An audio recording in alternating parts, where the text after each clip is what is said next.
Hello everyone, in this video I'm going to show you how to delete all Instagram messages at once. So first of all, go to Play Store and update your Instagram right now.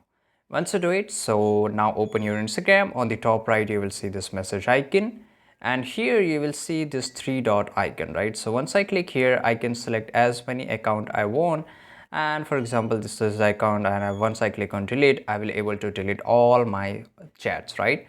So there's a no limit of selection. You can select n number of IDs, right?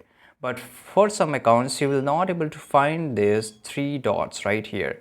If you're not able to find these three dots here, just go to your profile icon. On the top right, click on the three horizontal lines, and here basically you have to create your account into a professional.